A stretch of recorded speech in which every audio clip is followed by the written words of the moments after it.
você, bem informado. Jornal da Hits.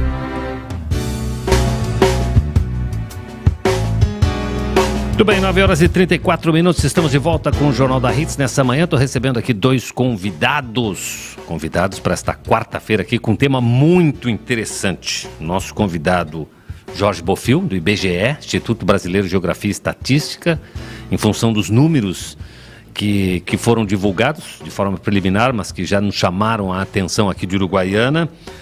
E o Paulo Henrique Brum, que é colunista também aqui, estreou conosco no portal Uruguaiana, um homem especialista em marketing, em redes sociais, e toparam conversar conosco nessa manhã. Bom dia, Jorge, tudo bem? Bom dia, França, bom dia, Paulo. Bom dia aos ouvintes Paulo aí da Jovem Hits. Prazer. Bom dia a todos, Jorge, França, você que está conosco. A informação divulgada é que causou até impacto aqui nos uruguaienses, porque a gente achava que tinha crescido como cidade, não é?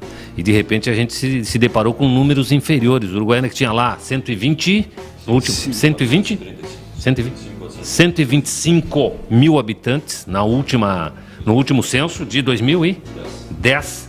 De repente nos deparamos aí com 115 mil habitantes. França, 10 mil pessoas que migraram. É um impacto enorme. E o que eu venho dizendo assim? Eu há mais de 12 anos, o censo está atrasado, 12 anos. Sim. E desde o censo de 2010, muitas vezes os dados que a gente dizia foram rebatidos pelo poder público e nós explicávamos a situação já em 2010. Que havia uma tendência de redução de população. E isso não é alguma coisa que eu estou inventando. Sim. Isso é uma teoria demográfica que a gente chama. Mas é uma característica de Uruguaiana ou das cidades de interior ou da fronteira? Vamos lá. O que eu estou dizendo? A tendência é que as populações atinjam um ápice e reduzam. Ou seja, a teoria demográfica mostra isso. A população tende a reduzir o número de filhos, que é a taxa de natalidade, reduzindo a população jovem, estreitamento da base da pirâmide. E o que acontece? É o envelhecimento da população devido ao acesso à saúde, medicamentos e à longevidade. Então nós temos um processo de envelhecimento da população que é algo que acontece em todos os países do mundo. E esse processo, quando chega nesse estágio, em um determinado momento, a população estabiliza e passa a reduzir. Não é à toa que nós temos países como Portugal e outros países na Europa que estão importando mão de obra, eles estão querendo que as pessoas vão para lá porque eles não têm gente para trabalhar. A população é idosa e os jovens saem para outros lugares onde tem uma oportunidade melhor. Não que isso ainda esteja acontecendo aqui. O que está acontecendo no nosso caso do Rio Grande do Sul é a ponta de lança dessa tendência de envelhecimento. O Rio Grande do Sul já desde 2010 é o estado com a população mais longeva e mais idosa do país. Então nós temos esse fenômeno da redução da natalidade que impacta muito no crescimento da população e o aumento da população idosa. Isso já vinha se apresentando em 2010. Uruguaiana não tinha esse fenômeno porque a gente mostrava que ainda existia um crescimento vegetativo positivo, ou seja, mais nascimentos do que mortes, o que leva a uma tendência de crescimento natural da população. O nosso inimigo no momento era a migração. Imigração como em 2010? Que era o que a gente dizia, migração por vagas de trabalho. Uruguaiana não gerava vagas de trabalho suficientes para absorver esse pessoal que estava nessa idade ativa. E em 2010 nós tínhamos um outro fenômeno. Em 2010 o Brasil e o Rio Grande do Sul atingiu o que a gente chamava de bônus demográfico. O que é isso? Também da teoria demográfica.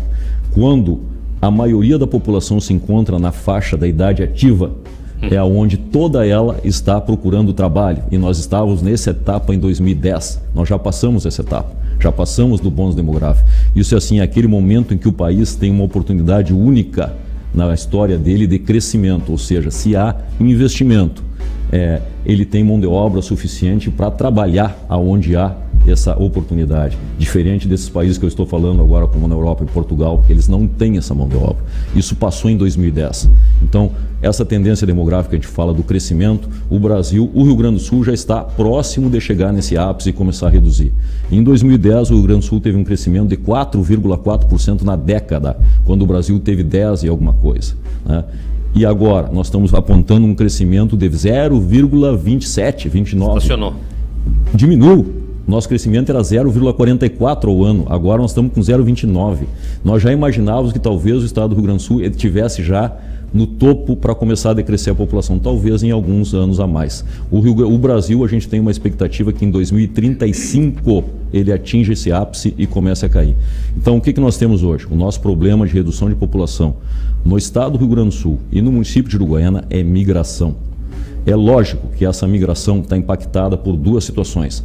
A que eu já falei, o município gerar vagas de trabalho para absorver essa mão de obra que existe aqui, pessoal na idade ativa, e segundo, é a questão do impacto que a pandemia causou na economia do Brasil e do mundo inteiro. A gente não pode menosprezar uma situação dessa. Claro, mas quando fala em migração, alguém está ganhando nisso. Ou seja, sim. Esse público ele não desaparece, ele não some, né? Não. Ele vai para algum lugar. Não. Eu teria outra questão também, França e Jorge, você que está conosco. Nós, Jorge, você que está em cima dos dados aí, né? Nós obedecemos uma tendência regional, o município. Sim. Eu dei uma comparada com Alegrete, deu 7, alguma coisa. Goiânia deu 8,30 e poucos. Sim. Redução? A redução nossa foi 1% maior que Alegrete. Eu não comparei com Livramento e São Borja, Sim. que seriam as outras cidades. São Borja eu atendo. São Borja também está com uma redução parecida com essa, de 7%, 7%. Uruguaiana eu acho que é 8,3%. Essa é a grande questão. Assim. A gente sabe que migrou no censo passado, o próprio Zero Hora, ele publicou que a gente teve alguns... ele fez algumas rotas migratórias, porque Alegrete e Santana do Livramento foi muito grande. Caxias e Santa Catarina. Exato. Então, dentro dessa... É para lá que eles vão. Em 2010, nós não sei se tu tens esse dado, mas eu, como trabalho com política pública também, a política pública, na prévia aqui, tu já me disse, nós tínhamos uma tendência que realmente se consolidou. Se consolidou. Não é segredo para nenhum prefeito e legislativo que nós vamos ter uma diminuição em torno de 6, 7%. Eles preveem isso. Como é que a gente que é um simples mortal, aí tu trouxe os dados, né? Mas o que é isso? É a minha galera, eu tenho uma tese, né? Quanto é que custa para a gente criar um jovem e uma criança? Eu fiz um cálculo com os empresários, que eu não vou entrar agora aqui. Isso tem um custo muito grande para o município e para o estado. E depois, quando ele entra em fase produtiva, ele sai. Isso causa um prejuízo, que é o problema da evasão de cérebro. Nós produzimos pelas faculdades e eles vão servir lá onde tu falasse na Europa, né? Então, esse efeito, em termos de política pública, ele tem um impacto.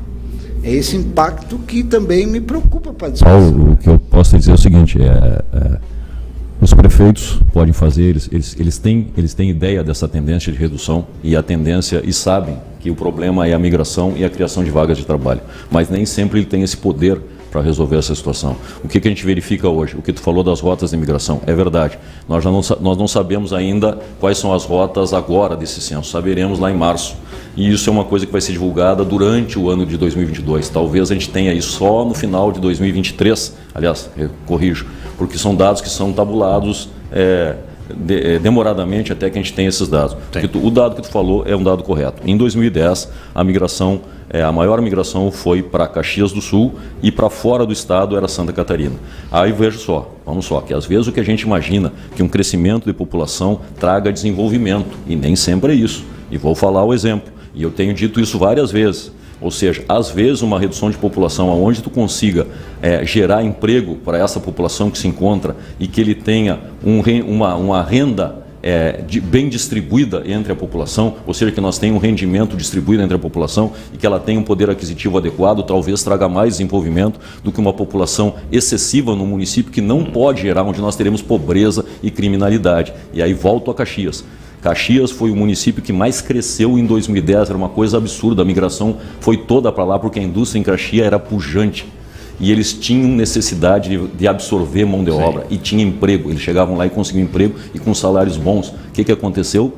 Nesta década, entre 2010 e 2022, houve a retração do emprego, houve a crise que começou com a pandemia e outras coisas que fecharam muitas indústrias. O que Caxias enfrentou? Um problema seríssimo de segurança, um problema seríssimo de desemprego, um problema seríssimo do município conseguir cumprir com as políticas de saúde, vacinação, coisa tal. Então, a gente tem que repensar essa ideia que o crescimento vem do aumento da população, porque senão a gente fica sempre lastreado àquela questão do FPM, dos recursos. Ora, esses recursos são proporcionais à população, Paulo, entendesse?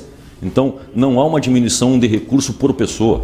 Então, se esse recurso é aplicado com essa finalidade e ele é proporcional, não tem a necessidade de a gente ter mais recursos, e sim que ele seja proporcional à população que a gente tem. Então, volto a essa situação, às vezes o crescimento não é algo positivo, a não ser que a cidade tenha esses meios para que essa população tenha emprego e com um bom salário. E o que nós vemos hoje, França e completo, o que a gente tem visto, a migração se dá aonde?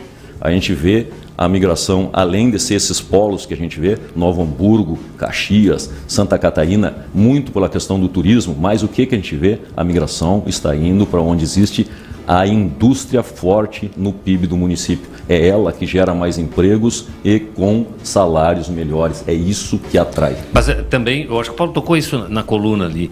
A gente precisa também entender quem é esse, qual é a persona, né? Qual é o migrante? Quem é esse cara, né? Quem é essa pessoa aí, né? Porque daqui a pouco nós estamos perdendo a nossa melhor mão de obra. França, o que a gente vê assim, ó, a tendência de migração não se dá no idoso. O idoso aposentado às vezes migra para a praia, porque ele quer uma casa, quer uma coisa. Mas a migração se dá nos jovens. E esse é o problema. É aquele jovem que, não conseguindo oportunidade de trabalho no município, ele vai primeiro para outro município buscar a vaga de trabalho e depois ele leva a família inteira dele. Fenômeno semelhante nós encontramos em Uruguaiana, na época que nós tínhamos aqui a Baixada, aquele fenômeno que nós tivemos, foi a maior captação, maior aumento de população que nós tivemos, foi naquelas décadas aí de 70 até 2000, que o nosso crescimento foi até o ápice de 126.700 que a gente teve em 2000. Esse crescimento era pujante, era por isso havia uma atração aqui, pela questão do comércio, geração de emprego. Mas aí era uma pessoa... um fenômeno diferente. Eram estrangeiros que vinham, né? Eram pessoas... Estrangeiros no sentido de não serem naturais daqui. Não O que preocupa é quando a gente vê os naturais daqui. É isso. Mas em termos de políticas preventivas, a gente sabe que se eu fosse hoje, respeitando muito aí o Schneider e o Rony, todo mundo, a gente participa no diálogo aqui na rádio, em outras oportunidades, eu tenho que tentar contra essa evasão. Então, eu presto serviço há mais de 10 anos para uma entidade que é desenvolvimentista. Então, a gente está sempre pensando na universidade, nisso, na escola, trazer subsídios para que a gente diminua esse impacto, dê qualidade de vida, porque o que a gente faz? Eu trabalhei nesses últimos 2 anos em Caxias, mais que aqui. Então, eu tive muito presente em Caxias. Agora, semana passada, eu tive no litoral vendo imóveis. Então realmente está a gente vê que está aquecido lá, tem clientes lá que trabalham com imóveis. Então a gente vê uma parte do estado do Rio Grande do Sul aquecida, com os dados, né, pegando lá dentro de dados que a minha instituição fornece, e a gente vê então esse desequilíbrio que parece que aumentou. Passo Fundo é pujante. Sai da casa de 190, vai para 200 e pouco. A gente vê que Porto Alegre se mantém, nossa região cai muito. Até quando vai isso? Será que a gente vai, Jorge, assim, bater nos 100 mil? Que impacto isso nos traria? O que eu poderia fazer, não como prefeito, mas como gestor de políticas públicas da minha empresa regional, para que a gente possa, se trouxe Unipampa, se trouxe isso, se faz aquilo. O que eu vejo como técnico? Ações muito periféricas. Ações muito periféricas. A gente não vê ações contundentes para trabalhar esses dados. Tu pode me dar uma tendência para 5, 10 anos com muita precisão. Porque a gente imaginava também que muitos migravam em função do estudo, da falta de oportunidade. Mas agora nós temos a Unipampa aí já há vários anos, está dentro desse hiato aí do censo, né? Que a gente imaginava que poderia dar uma incrementada também. Vamos assim, ó. É um estudante que mora aqui, por exemplo, Unipampa. Ele não é considerado morador de Uruguaiana. Mas no censo ali ele não entra como morador? Se ele, no caso, tiver alguma atividade econômica que impeça ele de retornar, ou seja, eu não retorno para a residência da minha família ao final do ano. Ou seja, eu estou até fazendo um estágio na universidade, eu recebo alguma algum benefício, ou seja, alguma redução na minha mensalidade e me impede de retornar nas minhas férias, eu tenho aquele vínculo de trabalho. Sim. A pessoa não é residente em Uruguaiana, a pessoa é residente da casa dele, lá da família dele, onde retorna. Ou seja, quando for recenseado lá, então isso é uma coisa que a gente tem que entender. E é uma coisa assim que muitos nos perguntam, por exemplo, cidade como Santa Maria, que tem essa enorme quantidade de estudantes, muitos deles não são recenseados lá como moradores, cidadãos de Santa Maria. Eu tenho... Isso é uma questão assim, que eu digo, é uma metodologia que é utilizada e não aqui, é uma metodologia no mundo inteiro, entendeu? A gente não inventou isso, é para que haja comparabilidade. Até esse ano, o IBGE flexibilizou. Se a pessoa é estudante e no momento que o recenseador entra na casa, ele não vai questionar. Se ele chega e me diz, não, eu me considero morador de Uruguaiana, nós iremos recensear ele. E foi isso que foi feito. Se a pessoa se considera morador, o recenseador não vai perguntar, mas tu volta, tu tem... Não, a gente recensia. E o Instituto, ele consegue, agora eu vou fazer... Eu não tenho uma precisão nos dados, ele consegue nos dar, por exemplo, essas rotas migratórias? Conseguimos. O que a gente tem, assim, Jorge, dentro da nossa profissão também? Qualidade de vida muito ruim hoje em Santa Catarina, em algumas cidades. Outro dado que eu acompanho, empírico, porque eu não tenho esse acompanhamento, é que 50% ou mais que vai e volta com trauma. A gente tem esses dados que não conseguem se adaptar para os bolsões da Grande Porto Alegre, de Caxias e para zonas de Porto em Santa Catarina. A gente ouve aí, muitos voltam. Eu trabalho com jovens também, a gente tem essa informação, mas não tem dados precisos. Eles buscam lá emprego, isso e aquilo, e encontram mercados fechados. Mercados que baixam ônibus de migração do Nordeste, deve saber melhor que eu, para trabalhar em Santa Catarina. Outra coisa que eu acompanho é o grande crescimento das cidades de São Paulo. Eu faço isso particularmente, eu passo pelas cidades, comparo 2000, 2010 e tendências. Todas elas crescem muito. Estado de São Paulo. Por que nós... Paulo, volto a falar o que a gente vê. As rotas nós sabemos, mas as rotas nós sabemos no momento específico e congelado. É esse que nós estamos fazendo o censo. Nesse momento a gente sabe quais são as rotas. Então a gente não tem essa rota de retorno. A gente tem a rota de saída e tem também, porque quem está lá, quem não é de Uruguaiana diz que veio de algum lugar. A gente consegue saber o que a gente recebe de imigrantes, o que a gente sai. Já em 2010, a migração nossa é essa que tu falou, Novo Hamburgo, Caxias e Santa Catarina, e era bastante significativo. O Rio Grande do Sul está com esse crescimento bem reduzido. Nós temos uma migração de saída do estado enorme, não é só o Rio Grande do Sul como um todo, né? Então o que nós temos? A migração interna no Rio Grande do Sul, que o pessoal sai dessas zonas aonde, da fronteira ou da periferia, que não tem uma indústria tão forte, migrando para essas áreas onde a indústria é mais forte e gera mais vagas de trabalho. Isso a gente já entendeu. Ou seja, a migração se dá através de vagas de trabalho e ela é pujante nos municípios onde tu citou, Caxias, São Paulo e outros, aonde a indústria é muito forte, porque a indústria gera muita vaga de trabalho, não só ela, como toda o entorno que também fornece materiais para a indústria. Então, isso é importante. Então, às vezes eu fico pensando assim, em questões políticas, o que nós podemos fazer? A gente vê que a nossa fronteira, ela tem pujante na questão da agropecuária e as nossas economias são baseadas nisso, apesar de nós termos São Borja e Uruguaiana com a questão do transporte internacional, que é importante, e hoje, graças a Deus, a questão do turismo brotando no município de Uruguaiana, mas ainda não tem essa força para causar esse impacto de atração e gerar essa quantidade de empregos que nós precisamos para manter essa população dentro do município. Eu fico pensando na questão legal. A gente vê hoje a questão da faixa de fronteira. Eu, em 2010, eu fiz um trabalho e publiquei naquelas revistas que a gente publicou, que eu recebia tanta contestação e a minha curiosidade era tal que eu comecei a pesquisar e era tanta informação que eu gerei 2 revistas com 100 páginas cada uma de dados sobre o município de Uruguaiana, nesse período entre 2012 e 2014. E o que a gente via? Que a migração não se dava no que a gente falava antes, metade sul, metade norte, não. Ela estava acontecendo no que a gente chamava de faixa de fronteira. Era um L no Rio Grande do Sul, a faixa entre Argentina e Uruguai, era ali que acontecia as reduções maiores de população migrando para o centro do estado, Caxias. Então a gente fica pensando assim, nós temos hoje uma legislação sobre faixa de fronteira, onde existe uma série de benefícios para os municípios. Por que hoje não usar a força política e tentar isso no Rio Grande do Sul como um todo, ou no país, que nós tenhamos isenções para as empresas ou indústria que nós estamos clamando que geram emprego nessas regiões da faixa de fronteira. Por que não politicamente gestionar que essa questão da faixa de fronteira, que já existe uma legislação específica, não beneficia as empresas que venham aqui se instalar? Nós sabemos que nós estamos longe de tudo, que a questão da logística para levar esse...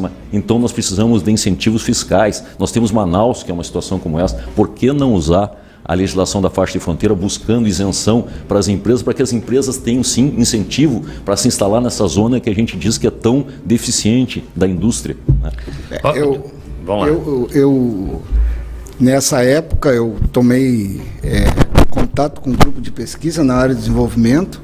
Eu tenho uma produção muito robusta com relação ao engenho de arroz, porque a minha família veio disso. Eu fiz um artigo nisso na época de 2012, em que 2,3% do PIB é evadido em arroz em casca.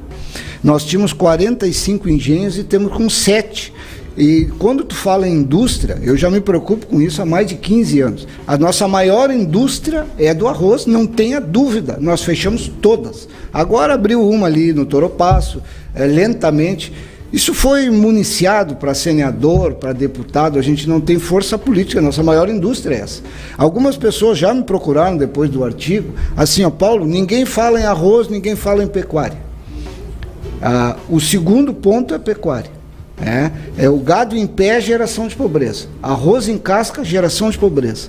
O único município que exporta arroz na campanha Fronteira Oeste é o Uruguaiana. Ele exporta arroz para que os outros municípios beneficiem. Isso é geração de pobreza. Atestei isso. Mas ninguém toma providência sobre nossa maior riqueza, que é a geração de indústria, que seria o arroz, né? Isso também, aí é política pública, França. Isso é política pública.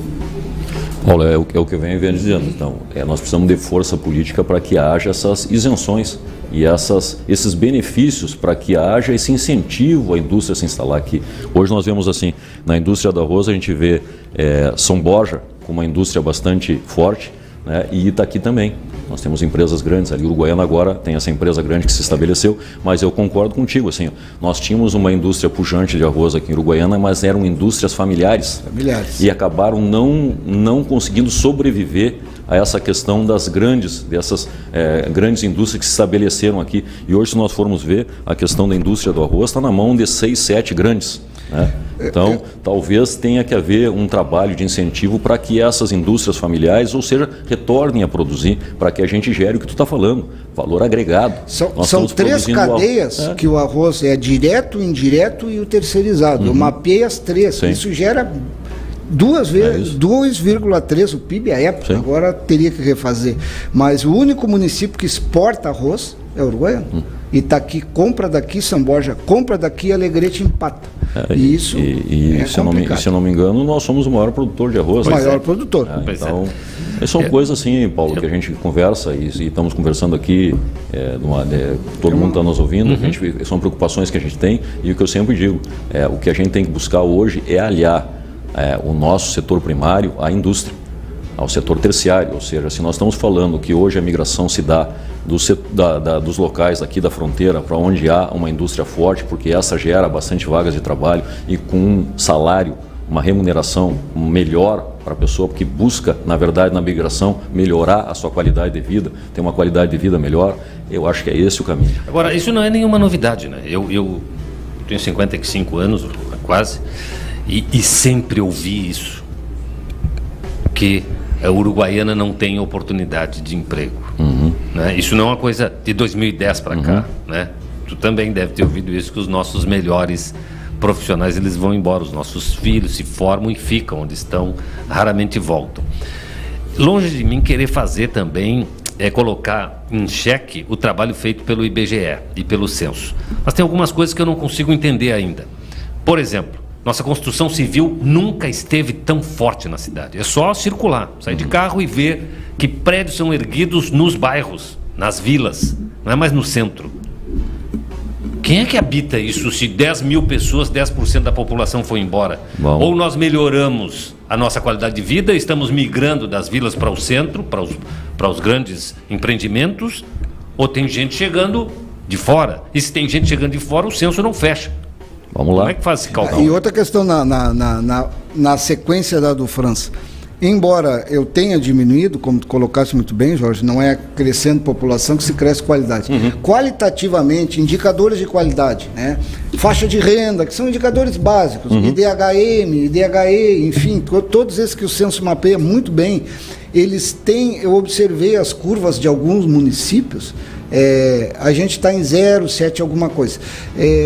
Isso é bom, isso é ruim, isso tem crescido, taxa de mortalidade, ou seja, a qualidade no mapa do censo, ela tem melhorado em Uruguaiana ou não? Ou a gente está empobrecido? Não, ela tem melhorado, mas Uruguaiana, assim, a gente verifica, em Uruguaiana existe uma concentração de renda muito grande, ou seja, a riqueza está numa parcela pequena da população, ou seja, nós deveríamos ter uma melhor distribuição de renda, e aí que a gente vem, a questão da qualidade. Isso é regional ou é só Uruguaiana? É regional. É regional. Porque a gente sabe que aqui tem uma das maiores do estado. É, né? Isso, então é regional. Então o que a gente precisaria é isso, a gente precisa criar oportunidades para que essa renda seja melhor distribuída, que as pessoas tenham salários melhores, que a gente pode ter uma qualidade de vida melhor. E o IDH, eu gosto muito do IDH, mas é um número fictício, porque o IDH calcula a riqueza total e divide pelo número de habitantes. Isso não é um número, é uma referência, mas não trabalha quando a gente fala nessa questão da concentração da renda.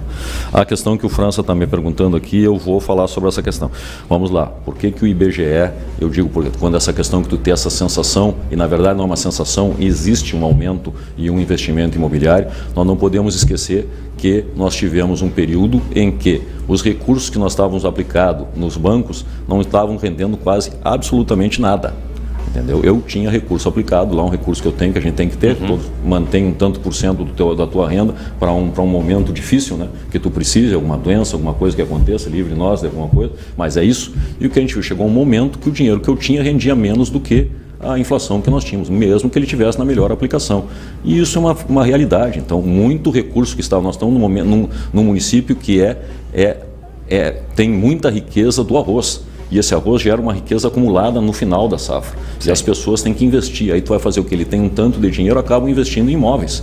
Então tem que pensar nessa parte. Há uma demanda por imóveis, por investimento, né? A questão que tu me fala da habitação. Nós nunca tivemos tanto recurso para a habitação popular, porque havia uma enorme um déficit habitacional. Em 2010 a gente já tinha levantado isso e houve nesta década bastante investimento nessa área, né? Então houve acesso às populações mais pobres, a isso a gente vê lá, João Paulo, aquela região lá, que nós temos quantas casas foram construídas. Mas nós temos um fenômeno aqui. Então, quando nós tínhamos em 2010, a gente mostrava como é que nós calculamos o déficit habitacional, que eu não me recordo agora o número, me perdoem esse número, que é tanto número na cabeça da gente, que eu estou focado hoje no censo, mas era um déficit habitacional bem grande. Então o que acontece? Como o IBGE calcula isso? Quando nós fazemos o censo e nós entramos no domicílio da pessoa, nós mapeamos quantas famílias existem lá. Então tem o pai, a esposa, aí tem o filho é casado e ele tem outro filho, é outro grupo familiar. Então, quando nós terminamos o censo, nós sabemos que em um domicílio existem 3 grupos familiares convivendo. O que é isso? Déficit habitacional. Ou seja, nós temos 3 famílias dentro de um domicílio, 2 delas necessitariam domicílios. Entendi. E isso está ocorrendo. E aí é que eu te digo, quando tu me pergunta a explicação do IBGE, e eu te explico. Nós tínhamos aqui, em 2010, nós tínhamos 37.494 domicílios ocupados. Agora, no censo, nós achamos 40.762 domicílios ocupados. Em compensação, em 2010, nós tínhamos uma média de morador por domicílio de 3,3 pessoas por domicílio. Hoje, nós estamos com uma média de 2,82. Isso é um impacto absurdo na população. Para vocês terem uma ideia, vejam, ou seja, eles estão saindo das casas e ocupando outros domicílios, o que explica o aumento dos domicílios, entendeu? Mas nós temos essa... Isso é bom ou isso é ruim? Isso é bom, mas o que eu quero dizer assim, o ideal é que a gente... vamos lá, vamos fazer uma questão que eu sempre eu mesmo me questiono sobre os números que eu observo, e isso é obrigatório na minha função. Claro. Né? Eu tenho que ser crítico com os números que eu também analiso, senão eu não analiso, eu simplesmente observo eles. Então, para a gente ter com essa média, vocês veem o impacto disso. Ou seja, o bom é que esse déficit habitacional está diminuindo, porque as pessoas estão tendo acesso, mas está havendo a redução mais a migração. Para a gente com essa média de 2,82, que é a média que nós estamos achando hoje, termos a mesma população que nós tínhamos em 2010, um cálculo só para a gente ter uma ideia, nós precisaríamos ter 44.480 domicílios ocupados. Nós estamos com 40 mil. 10 mil. Se nós pegássemos, ou seja, se nós pegássemos a população de 2010, os domicílios ocupados 37, 4, nós precisaríamos 7 mil domicílios mais. Nós achamos 4 mil domicílios mais, e mesmo assim nós nem precisaríamos mais, entendeu? Vocês me entenderam? É a migração, é a questão do déficit habitacional que está sendo suprido, as casas estão sendo construídas, como o Franz está dizendo, dos bairros, isso é bom, entendeu? Porque as pessoas passam a ter a sua casa, e é importante isso, mas também existe essa questão dos recursos que estavam aplicados, e por eles não serem eficientes naquela aplicação, acabam investindo por segurança em imóveis, entendeu? Então nós temos assim, hoje nós visitamos, para vocês terem uma ideia, em Uruguaiana 54.220 unidades, ou seja, entre comerciais e residenciais, e destas 47.187 são particulares. 47.187. Nós até o momento temos em Uruguaiana 4.200 domicílios vagos. 4.200 domicílios vagos. Então, o que nós estamos fazendo agora? Como essa quantidade de domicílios vagos é tão superior a 2010, agora o que eu estou fazendo? Eu esclareço a população, o censo continua no município de Uruguaiana, nós continuamos na rua. O que eu estou fazendo? Eu estou usando todo o contingente que eu tenho e fazendo a verificação dos domicílios vagos. Eu estou indo nas casas que me recusaram a entrevista, que o morador estava ausente, mas eu também estou dando um cuidado especial aos domicílios vagos, para verificar se de fato eles são vagos. E aí, a gente está achando que eles são vagos. E qual seria o fator causal? Também a migração? É a migração. Então o que nós vemos? Num determinado momento nós temos uma população de 125 e é atendida pelo setor imobiliário, criando esses domicílios, entendeu? Para aluguel ou qualquer outra coisa, e daqui um pouco, e novamente vou dizer, não podemos jamais minimizar o impacto da pandemia no município, e no estado e no país. Vejam só, começamos com essa pandemia em 2020, 2021, 2022. Então, mas esse impacto, Jorge, para a gente ser um pouquinho mais pontual, assim, ele se reflete em quê? É o número de óbitos? Fechamento de negócios, Paulo. Quantos negócios fecharam? Quantas pessoas quebraram? Quantos restaurantes? Uma da minhas áreas comercial, bares, eu sei bem disso. Né? Quantos hotéis fecharam as suas portas? Quantas vagas de trabalho foram perdidas aí? Quantas oportunidades? Na economia, Jorge. Na economia, mas não na população. Sim, mas é uma coisa, economia e população são intimamente ligadas. Se a economia não cresce gerando vagas de trabalho, eu perco população. A migração ocorre por falta de vagas. São intimamente ligadas. Estudando ontem para o programa, que eu tive que estudar, porque tu é um técnico e eu não é a minha área, eu me deparei com a seguinte mensagem. Regiões mais pobres tiveram um impacto migracional maior após a pandemia do que as mais ricas. Certamente. Isso bate? Certamente. É uma coisa que a gente pode entender, entendeu?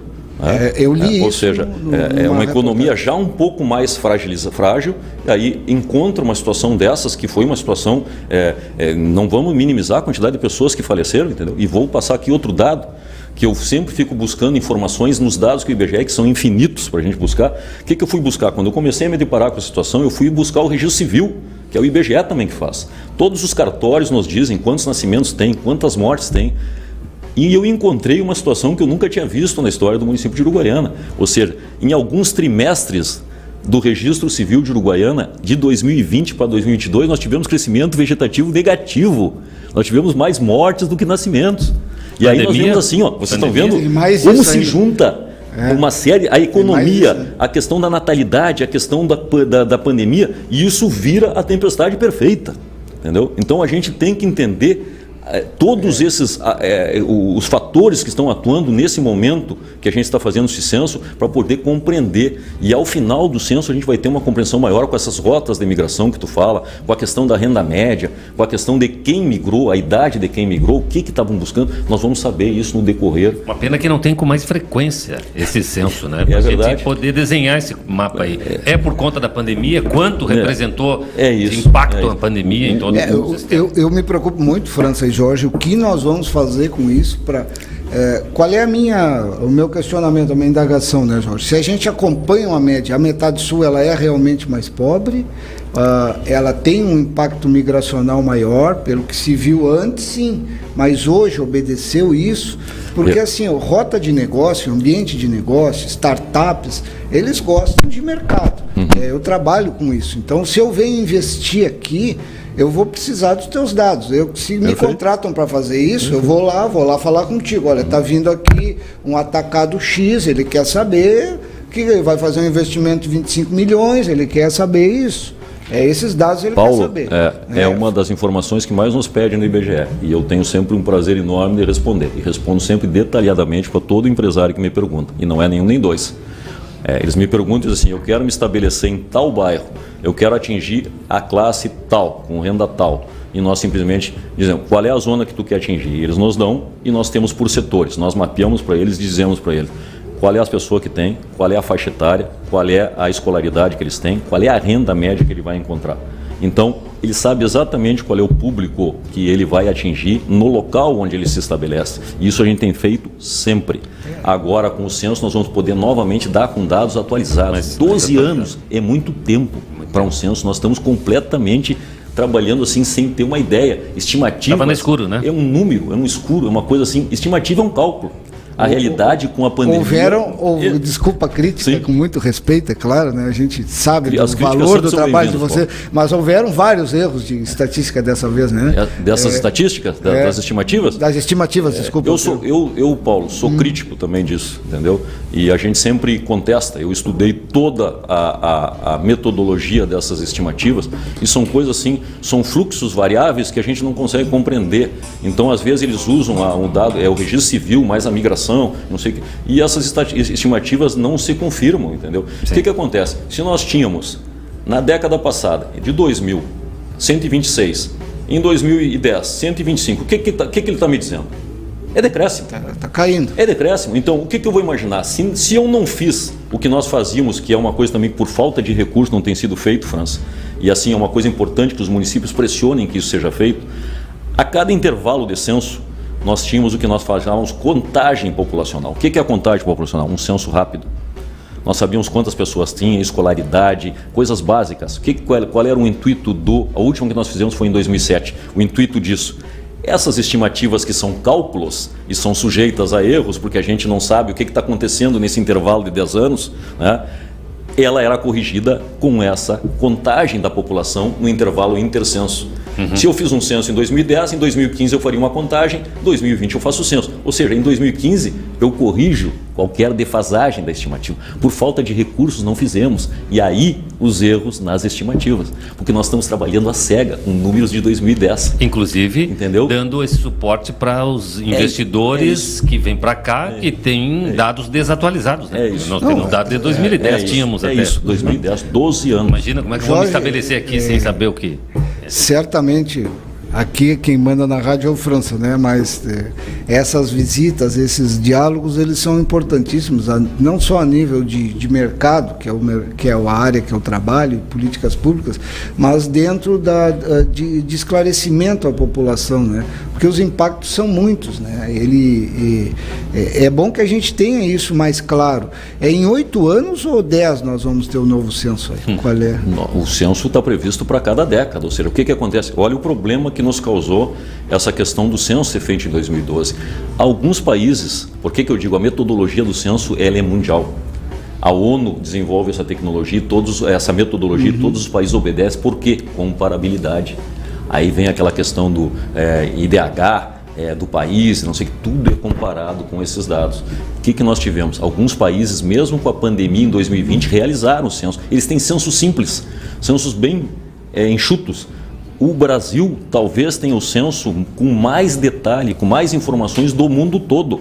Tanto é que o IBGE e o censo realizado no Brasil é referência na ONU como censo no mundo, porque o que a gente busca de informação é uma coisa absurda. Mas, infelizmente, nós acabamos fazendo um censo em 2012, até essa comparabilidade vai ficar um pouco prejudicada, porque os países fizeram em 2010, nós estamos fazendo em 2012, ou seja, não é a mesma realidade, entendeu? Então, até isso complica. Eu quero uma última pergunta, só um questionamento, que foi por experiência própria. O recenseador esteve na minha casa e não demorou 5 minutos. 5 minutos. Ele não me perguntou coisas que, num outro censo, eu me lembro. Sim. Quantos televisores tem aí? Tu tem computador? Enfim, não me questionou essas coisas. Tem um carro, uma moto? Qual é que é? Né? Foi bem simples. Quantas pessoas vivem aqui? Quem é filho, quem é pai? Né? A renda do principal. Renda principal. É isso. Vamos lá. Isso. Nós tivemos, por questões a grande maioria da direção do IBGE não concordou na época. Houve um corte de uma série de perguntas no censo com o objetivo de tornar ele mais rápido, porque havia redução de recursos, mesmo que a gente não concordasse, porque cada pergunta que tu corta dessas é um universo que a gente deixa de comparar. Claro. Então, para nós que trabalhamos no IBGE e que temos tanto envolvimento com esses dados do censo, e é o que eu digo assim, não queiram saber a responsabilidade que é fazer um trabalho desse, a cobrança que nós somos submetidos, e com toda razão, porque esses números impactam a economia do país inteiro, e a gente tenta fazer o melhor que a gente pode, entendeu? Então, com toda essa restrição de recurso, o melhor que a gente pôde fazer é o que a gente está entregando agora, e não foi fácil nós chegarmos aí. Eu estou revisando o censo desde dezembro e revisarei agora também em janeiro, para que a gente possa reduzir essa questão, França. Jorge Bofil, o homem do IBGE, Paulo Henrique Brum também aqui, nos assessorando nesse bate-papo importantíssimo, que a gente pode agendar aí para conversar mais vezes. Assuntos não faltam, apontamentos. Assim que saírem os dados oficiais, vai ter mais perguntas aí para o Jorge. Também. Eu fiquei preocupado com uma colocação. Foi aquela de que nós estamos atingindo o nosso limite. Sim. Não é? Isso quer dizer que para crescer, só se a gente trouxer a gente de fora, é isso? Vamos lá. O que a gente vê assim, Qual é a receita para um crescimento? Se almeja um crescimento proporcional, é aquilo que nós conversamos, França e Paulo. Às vezes um crescimento proporcional não traz qualidade de vida. Perfeito. A gente viu os problemas que Caxias enfrentou com esse acúmulo, boom de pessoas em pouco tempo. Mas o que nós vemos? É a indústria. Então nós temos que ver, se há migração em busca da indústria, a indústria gera, nós temos que tentar criar situações que a indústria aqui se estabeleça e gere isso para que a gente consiga manter essa população assim. Quanto à diminuição, a gente está vendo que isso França, é uma tendência. A gente não tem como fugir disso, entendeu? O mundo inteiro enfrentou isso. A teoria demográfica vai até a redução da população a um nível que ela não consiga satisfazer o mercado de trabalho, as necessidades do país. A partir daí é algo que a gente nunca viu, entendeu? Aí nós vamos ver os incentivos dos países buscando mão de obra para que haja o crescimento. Nós chegaremos a um ponto, isso nós vamos falar daqui 2, 3 décadas, que vai haver incentivo para que as pessoas tenham filhos. Porque hoje nós estamos vendo pessoas casais sem filhos. Qual é a nossa média, hein? Vamos lá. Aqui, eu de Uruguaiana eu não tenho, mas eu vou falar para vocês terem uma ideia. O que a gente fala, França? Taxa de reposição. É aquela taxa, aquela quantidade de filhos que permite que a população siga crescendo. Então, nós temos um casal, são 2. Para que a população siga crescendo, nós teríamos que ter 2,1 filhos por casal. Vamos lá. Sabem qual é a média? 2 de reposição. Em 2020, o Rio Grande do Sul tem uma média de reposição de taxa de natalidade de filhos 1,7 por casal. Abaixo. O Brasil, 1,8. Então, os números levam para o decréscimo da população, mesmo que ele seja lento. E os maiores impactos que a gente tem é as migrações internas, buscando essa questão da melhor qualidade de vida e do trabalho. E aí vem todo aquele que tu está falando, Paulo, e que tu fala com propriedade, o que nós temos que fazer, então, para que a gente consiga criar esse momento que beneficie, que atraia. E aí é o que nós estamos falando. Como é que nós fazemos crescer a população? Hoje, nós precisamos de algo que crie um atrativo, que crie um impacto econômico. O que é isso? uma indústria de grande porte se estabelecer em Uruguaiana. Porque nós não podemos falar assim, nós não podemos achar que 100, 200 vagas de emprego vão impactar. Não vão. Nós precisamos de uma coisa muito grande. Mas eu estaria aqui para um outro programa, França. Eu presto serviço para uma instituição que tem muitos dados também, certamente com vocês. Então, eles já, em reuniões nacionais, tudo, a gente já participou, já estão com projetos, já existem ações de que nós teremos em 2030, por volta disso, uma diminuição muito grande de ofertas de emprego. Eu trabalho em todo o estado do Rio Grande do Sul pela minha profissão, eu já sei que regiões do noroeste, de clientes que eu atendo, não tem gente para trabalhar. Então, essa tendência, essa empresa que eu trabalho, ela já vem dizendo, olha, daqui 10 anos, um pouco menos agora, nós vamos ter falta de vagas. Isso já está, ou pelo menos dentro dessas estatísticas, isso também é preocupante, né? Imagina assim, tu vai querer alguém para te auxiliar que não vai ter, cara. Paulo, isso que a gente está falando, nós olhamos agora aqui que eu digo que o Rio Grande do Sul é ponta de lança nesse processo demográfico, porque é o que está com menos jovens, com mais idosos. E hoje nós estávamos olhando ali nesses dados prévios do Rio Grande do Sul e os caras colocaram a pirâmide etária do Rio Grande do Sul. Eu fiquei assustado, a base tinha afinado e ele tinha ficado quase uma coluna no centro e engrossado no bico. Então, aquela pirâmide que nós tínhamos, aquela tradicional, clássica, já em 2010 ela mudou, ela virou um peão. Ela tinha baixo já. afinado na ponta, engrossado, e é isso que você está falando, é a população em idade ativa, que a gente falou do bônus demográfico. Aquela população em idade ativa estava no máximo, no seu apogeu. Nós tínhamos quantidade de vaga de trabalho e gerando uma pressão enorme por criação de vagas. O que nós estamos vendo agora? A população envelhecendo, né? E essa população em idade ativa reduzindo, ou que vai reduzir um pouco a pressão sobre a criação de vagas de trabalho. Aí a gente vê, talvez aí nós temos que ir atrás da qualidade do trabalho, das vagas que nós estamos gerando para manter dentro do município. E também nunca menosprezar a força que essa população mais idosa tem também. Hoje nós estamos vendo essa população mais idosa retornando ao mercado de trabalho por aposentadorias baixas e pessoas com qualidade, ou seja, pessoas que têm um conhecimento e uma bagagem enorme na sua área, né? Então, esses dados de contratação, vocês têm esses dados de contratação? De contratação, não. Não, porque é interessante isso, né? O que nós teremos agora no final? Ao final do censo, nós saberemos mais ou menos quantas pessoas cada setor emprega. Então, nós saberemos cada setor quantas pessoas emprega. O que eu uso bastante quando eu quero saber, mas aí é o trabalho formal e os dados do CAGED, do Ministério do Trabalho, que a gente vê a flutuação do emprego e do desemprego aqui em Uruguaiana, da geração de vagas, criação de vagas e redução de vagas. É um trabalho até que eu estou olhando para tentar explicar um pouco esse movimento, mas eu não tive ainda tempo para estudar isso. Mas é uma coisa interessante. O Atlas socioeconômico, vocês cruzam dados com eles ou não? O Atlas socioeconômico do Rio Grande do Sul, quase todos os dados que tu está vendo são do IBGE. O que ele fala? IBGE e FE. Que agora não é mais FE, é Departamento de Estatística do Estado. A FE virou departamento. Então, a DE e o IBGE estão intimamente ligados, é quase como se fosse um instituto de pesquisa estadual. Quando o IBGE é nacional, ele é o estadual. Os dados que eles usam são o nosso, e quando eles calculam o dado para o Rio Grande do Sul é em parceria com o IBGE. Aqueles dados que tu vê socioeconômicos, a maioria dos dados são do IBGE. Obrigado, Jorge. Obrigado, Paulo. Obrigado. Paulo Henrique Brum, Jorge Bofil, obrigado. França, obrigado, Paulo. Conversa muito boa aí. Boa, muito boa mesmo.